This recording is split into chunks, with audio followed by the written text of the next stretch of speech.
First thought on reading of Celtic fans' banner which screamed "Fuck off, Rod," in the direction of spiky blonde pop legend Sir Rod Stewart. It produced an agreeable smirk. Sir Roderick had, after all, congratulated Boris Johnson on his election result. And isn't Boris Johnson a racist, uncaring, amoral narcissistic sociopath?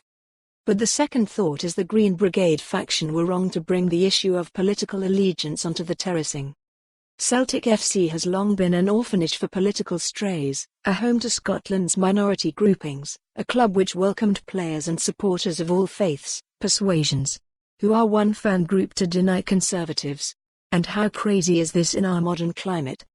There was a time when voting allegiance in Scotland was class-defined and binary. If you grew up in a close, your dad worked in John Brown's and your mother was a restaurant waitress, you voted Labour. If you grew up in leafy Kilmacombe and your dad owned a cardboard box manufacturing company and patronised free school dinners kids, you attended the High School of Glasgow and voted Conservative. This social imprint was as fixed as the categories in a caste system. But voting habits have changed. Scotland is no longer simply divided into right and left. It's divided into nationalists and unionists, subdivided into leavers and remainers, into momentumists and centrists. My Saturday afternoons now see me bookended by two friends who converse in light tartan. Another, Jewish, chum admitted voting Conservative last week. And if we can't deny friendships when they don't match with our own political leanings, why should Rod Stewart be assaulted with the most offensive of intransitive verbs? Can the Green Brigade argue a person's entire character be determined by their voting choice? And should popularity of showbiz creatures be determined by where they place the X on the ballot box? Didn't we love Maggie Lou Vincilla? Don't we still love Lulu's to Sir with love?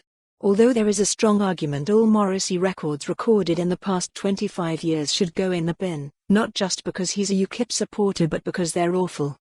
And let's remember Celtic fans also managed to contend with having the controversial John Reid as chairman, a man once described by Herald columnist Ian McWhirter as an authoritarian of the populist right. Let's also remember what a fanatical Celtic fan Rod Stewart is. His carbon footprint built up in flying to games must be higher than that of Harry, Meghan and Uncle Andy combined. Stewart's heart is in paradise. His sons wear little hoops strips in their garden.